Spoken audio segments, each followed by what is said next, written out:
Hello champion, कैसे हो आप सभी। आई होप सभी लोग बढ़िया होंगे और अपने प्रिपरेशन को बिल्कुल शानदार तरीके से कर रहे होंगे। तो हमें मालूम है मेरे भाई आप लोगों का क्या, तो रिज़ल्ट अभी तक नहीं आया है, ठीक है। तो रिज़ल्ट का आप लोग जो है बेहद बेसब्री से इंतज़ार कर रहे हैं, ठीक है। तो ठीक है मेरे भाई, इंतज़ार करिए, इंतज़ार का फल मीठा होता है, ठीक है। लेकिन साथ साथ में क्या करना है जी, आपको पढ़ाई लिखाई भी अच्छे से करना है, ठीक है जी। क्योंकि अभी क्या है, 12वीं के बाद बहुत सारी नौकरियों का अपॉर्चुनिटी है जिसमें आपको अप्लाई करना चाहिए और जो है बेहद परिश्रम के साथ पढ़ना चाहिए और देखना चाहिए कि हमारा जो है करियर जल्दी सेटल हो जाए, ठीक है। तो उसी के क्रम में आज हम लोग एक बेहद खूबसूरत से आज हम एक सरकारी नौकरी परमानेंट जॉब को देखने वाले हैं, ठीक है। और जिसका क्या, जिसमें जो भी क्राइटेरिया है, एज, सिलेबस, ठीक है, कैसे इसका पेपर होता है, कितना इसमें पढ़ना पड़ता है, ठीक है, सारी बातों को हम लोग डिस्कस करेंगे।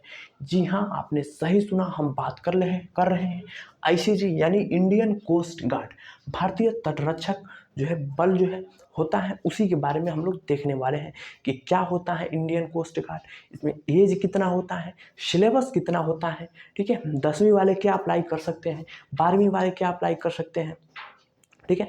और कौन से सब्जेक्ट से कितना नंबर का प्रश्न आता है, सबके बारे में आज हम लोग डिस्कस करने वाले हैं, ठीक है।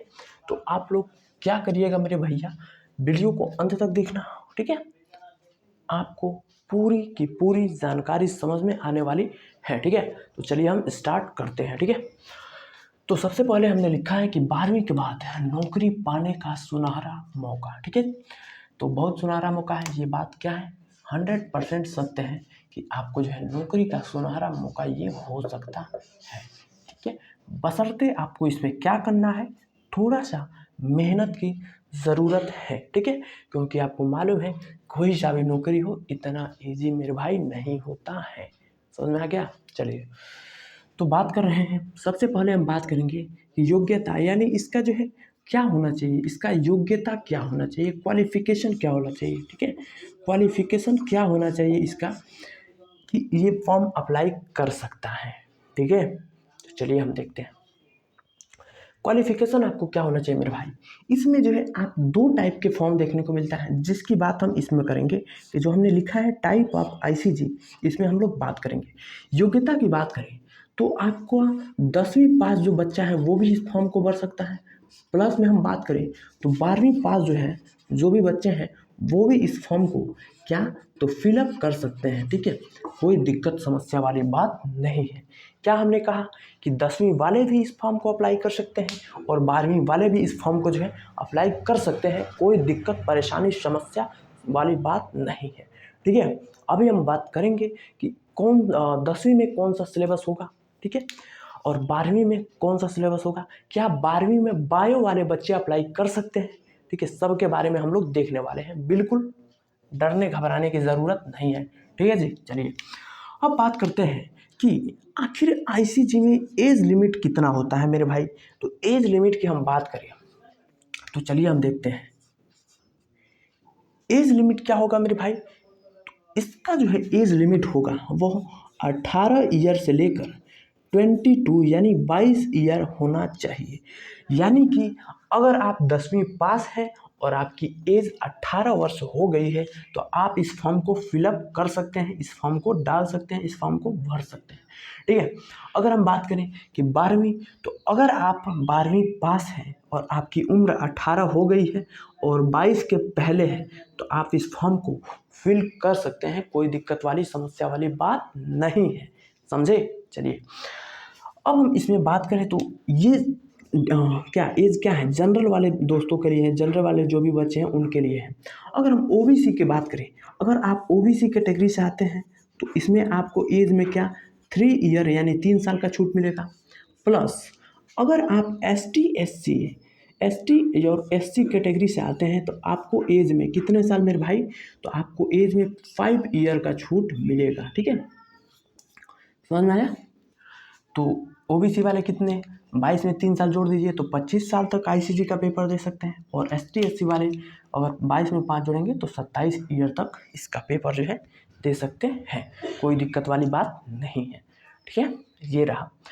और अगर कई सारे मेरे भाई सोच रहे होंगे कि इसमें फ़ी कितना लगता है फॉर्म भरने में, तो वो जो आपका फॉर्म निकलता है उसके बाद वो डिसाइड होता है क्या, तो जो आईसीजी डिपार्टमेंट होता है उसके द्वारा डिसाइड होता है कि ओबीसी के लिए, जनरल के लिए, एसटी एससी के लिए, ठीक है, पीडब्ल्यूडी के लिए कितना फीस होना चाहिए, ठीक है। तो उसमें आपको वो आप देख सकते हैं इसके साइट पे जाकर, ठीक है, वो अलग अलग होता है। अगर हम बात करें आईसीजी के, तो इसमें 2 टाइप होते हैं। एक होगा क्या, आईसीजी क्या जीडी, और एक होता है आईसीजी डीबी, ठीक है। अब ये जीडी और डीबी क्या होता है, चलिए हम इसके बारे में देख लेते हैं कि आखिर जो जीडी क्या होता है। जीडी वाले 10वीं वाले क्या जीडी अप्लाई कर सकते हैं, ठीक है, क्या 12वीं वाले अप्लाई करेंगे, और डीबी क्या है, तो इसमें क्या 10वीं वाले अप्लाई करेंगे या फिर 12वीं वाले, इसके बारे में हम लोग संक्षिप्त में जानकारियाँ लेते हैं। देखिए, आईसीजी जीडी का मतलब है इंडियन कोस्ट गार्ड, ये क्या है, जनरल ड्यूटी, ठीक है।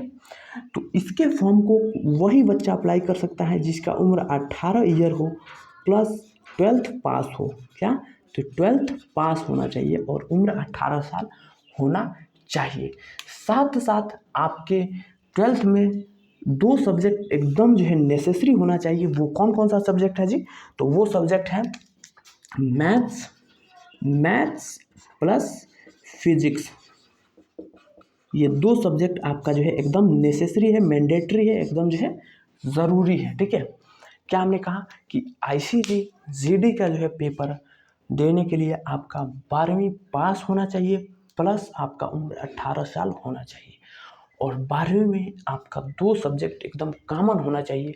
कौन कौन सा सब्जेक्ट, तो मैथमेटिक्स और फिजिक्स दोनों जो है एकदम ज़रूरी है इसके पेपर के लिए, समझ में आया। अब चलिए हम देख लेते हैं कि आखिर आईसीजी डीबी क्या है, ठीक है। ये क्या है, तो आईसीजी मतलब इंडियन कोस्ट गार्ड, और डीबी का मतलब क्या होता है डोमेस्टिक ब्रांच। तो इसका पेपर देने के लिए क्या होना चाहिए, तो आपका उम्र सीमा क्या मेरे भाई, तो आपका उम्र जो है होना चाहिए 18 ईयर प्लस आपको जो है 10वीं पास होना चाहिए, ठीक है, 10वीं आपको पास होना चाहिए, ठीक है। साथ साथ ये क्या और होना चाहिए, आपको कोई भी सब्जेक्ट हो, डजेंट मैटर, ठीक है, कोई दिक्कत वाली बात नहीं है, बस आपका उम्र जो है 18 ईयर होना चाहिए। साथ साथ आपको 10वीं का पेपर उत्तीर्ण यानी पास होना चाहिए, ठीक है, दे सकते हैं। अब हम देख लेते हैं सिलेबस के बारे में, तो चलिए हम देख लेते हैं। तो सिलेबस क्या होने वाला है मेरे भाई, अगर हम 10वीं में बात करें तो आईसीजी डीबी के लिए डोमेस्टिक ब्रांच जो है इसके लिए क्या होना चाहिए, मैथ्स होना चाहिए, कौन, जनरल मैथ, ठीक है।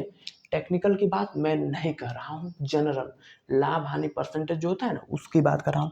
मैथ होना चाहिए प्लस और क्या होना चाहिए जी, तो रीजनिंग, ठीक है, और रीजनिंग होना चाहिए प्लस आपको क्या होना चाहिए, इंग्लिश होना चाहिए, इंग्लिश का होगा प्लस जीके होगा, ठीक है।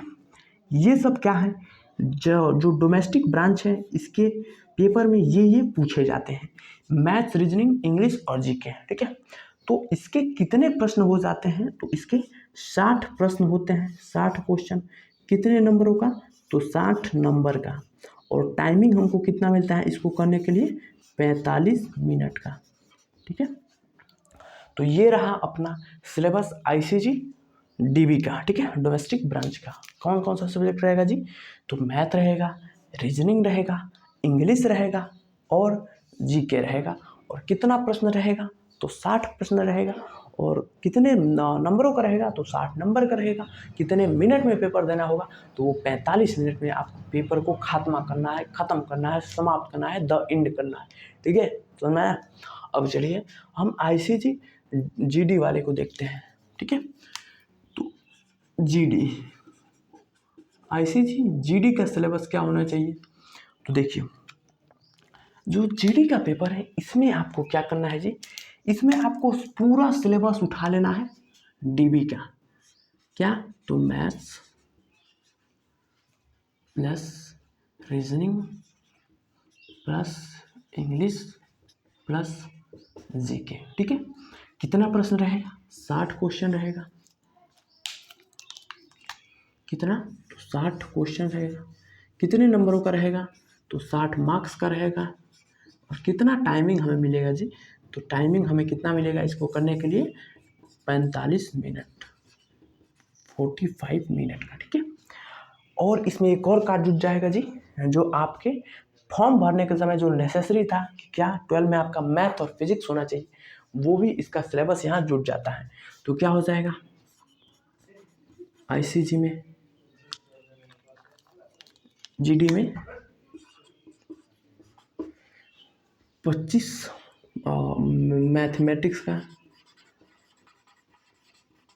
मैथमेटिक्स जो क्या, ये जनरल मैथ है, परसेंटेज लाभ हानि वाला। ठीक है, और ये क्या है? इंटीग्रेशन जो है आपका होता है ना, रिलेशन, फंक्शन, प्रतिलोम, त्रिकोणमिति फंक्शन, मैट्रिक्स डिटर्मिनेंट होता है ना, उसके वो वाला मैथ हो जाएगा 12वीं वाला।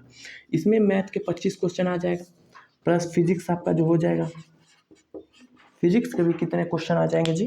तो फिजिक्स के भी कितने प्रश्न? तो 25 प्रश्न आ जाएंगे। टोटल कितने प्रश्न हो जाएगा? 50 क्वेश्चन हो जाएगा। कितने मिनट में होगा? तो ये 30 मिनट में होगा टाइमिंग। ठीक है, तो टोटल आप आईसीसी जीडी की बात करें तो टोटल कितने प्रश्न हो जाएंगे? तो 60 प्लस 50 कितना हो जाएगा? कुल मिलाकर 110 प्रश्न हो जाएगा। ठीक है, तो इन कंपेरिजन आईसीसी डीबी और आईसीसी जीडी, तो ICC GD is more difficult than ICG DB. ठीक है, तो डोमेस्टिक ब्रांच की कंपैरिजन में, तुलना में क्या है, जो है जनरल ड्यूटी जो है आईसीजी जीडी है, थोड़ा सा टफ है। इसका सिलेबस ये रहता है, क्योंकि डोमेस्टिक में आईसीजी डीबी में क्या हो जाता है, केवल math, physics, English, maths, reasoning, English और जीके आता है। ठीक है, और इसमें बात करें जीडी में तो maths, English, reasoning plus GK. ठीक है, 60 क्वेश्चन 60 मिनट में, 60 क्वेश्चन 60 नंबर का 45 मिनट में। ये पूरा सिलेबस 10वीं का भी आ जाता है, प्लस 12वीं का भी क्या, मैथमेटिक्स 25 नंबर का, फिजिक्स 25 नंबर का आ जाता है, 50 क्वेश्चन 30 मिनट में। ठीक है, तो टोटल कितने क्वेश्चन हो जाते हैं ओवरऑल? तो 110 प्रश्न हो जाते हैं। ठीक है, यही हो जाता है। ठीक है, और टाइमिंग आप जोड़ लीजिए, 45 या 30, 75 मिनट का हो जाता है। और नंबर भी जोड़ लीजिए, 50 नंबर, 60 नंबर, 110 नंबर भी हो जाता है। ठीक है, तो ये कहानी है मेरे भाई आईसीजी का कि योग्यता क्या है। तो 10वीं और 12वीं पास फिर आप कर सकते हैं। एज 18 से 22 होना चाहिए। ओबीसी में 3 ईयर का एज रिलैक्सेशन मिलता है, और एसटी एससी के लिए 5 ईयर का एज रिलैक्सेशन मिलेगा। टाइप ऑफ आईसीजी की बात करें तो आईसीजी जीडी के लिए उम्र 18 ईयर होना चाहिए, 12वीं पास होना चाहिए, और आपके 12वीं में मैंडेटरी होगा फिजिक्स और मैथमेटिक्स। साथ साथ अगर हम बात करें तो आईसीजी डीबी डोमेस्टिक ब्रांच की, तो 18 ईयर इसमें भी होना चाहिए, 10वीं पास होना चाहिए।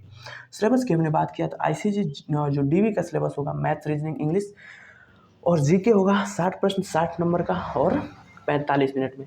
आईसीजी जीडी की बात करें तो इसमें आईसीजी जो डीबी है उसके सभी सिलेबस आ जाएंगे, मैथ्स, रीजनिंग, इंग्लिश, जीके, 60 प्रश्न 60 नंबरों का 45 मिनट में, प्लस इसमें मैथमेटिक्स आ जाएगा 25 क्वेश्चन 12वीं का, और 12वीं के फिजिक्स के 25 क्वेश्चन, यानी 50 नंबर हो जाएगा। ये 30 मिनट में करना होगा, 50 प्रश्न 50 नंबर का 30 मिनट में। ओवरऑल 60 प्लस 50 110 प्रश्न हो जाते हैं 110 नंबरों के। और टाइमिंग की बात करें तो 75 मिनट का जो है समय हो जाता है। समझ में आ गया? यही है। अब थोड़ा सा हम इसके फिजिकल के बारे में देख लेते हैं जल्दी से। फिजिकल की हम बात करें तो क्या होगा मेरे भाई, 1600 मीटर रनिंग रहेगा, 1.6 मीटर कितना समय में, तो 7 मिनट में रहेगा। ठीक है, और क्या रहेगा, स्क्वाट्स रहेगा कितना, तो 20 स्क्वाट्स रहेगा, मतलब 20 उठक बैठक आपको कराया जाएगा। साथ साथ पुलअप्स की बात करें, पुलअप्स आपका रहेगा कितना जी, तो 10 रहेगा। ठीक है, यही है। ठीक है, इसके बाद सेम है, पेपर निकलेगा आपका, डॉक्यूमेंट फिजिकल होगा, फिजिकल के बाद डीबी होगा, डीबी के बाद सीधा आपका वो कहानी होगा, मेडिकल होगा, उसके बाद फाइनल आपका मेरिट लिस्ट बनेगा और आपका सिलेबस और सिलेक्शन हो जाएगा। ठीक है, तो कोई हार्ड जो है ये नहीं है। अगर हम हाइट भी देख लें मेरे भाई, तो हाइट की बात करें तो 157 सेंटीमीटर हाइट जो है होना चाहिए। ठीक है, कोई ज़्यादा डिफिकल्ट नहीं है, 7 मिनट में 1600 मीटर मारना, और स्क्वाट्स 20 है, पुलअप्स 10 है, और हाइट जो है 157 होना चाहिए। ठीक है, तो यही कहानी है किसकी, तो आईसीजी यानी इंडियन कोस्ट गार्ड की, जो हमने संपूर्ण जानकारी आपको दे दी है। स्क्रीनशॉट ले लीजिए, इंपॉर्टेंट है, आपको अप्लाई करना चाहिए अगर आप 10वीं 12वीं पास थे, उम्र 18 साल है तो, ठीक है। तो मिलेंगे किसी और वीडियो में, पढ़ते रहिए, मुस्कुराते रहिए और चैनल को ज़रूर सब्सक्राइब करना प्लीज़, और अपने दोस्तों के बाद भी शेयर करना ताकि वो लोग भी इस नौकरी को फॉर्म में, इस नौकरी का फॉर्म भरें और ज़्यादा से ज़्यादा अपने जीवन में खुशियाँ लाएँ और जल्दी से जल्दी इसकी तैयारी करें, सिलेक्शन ले लें, ठीक है, ज़िंदगी में सेटल हो जाए, ठीक है। तो यही कहानी है। बाकी वीडियो कैसा लगा कमेंट करके ज़रूर बताना, और जिस भी फॉर्म के बारे में आपको जानकारी चाहिए कमेंट करना, हम ज़रूर वीडियो लाएंगे, ठीक है। तो मिलेंगे किसी और वीडियो में, पढ़ते रहिए, मुस्कुराते रहिए, माता पिता का नाम रोशन करते रहिए, तब तक के लिए जय हिंद।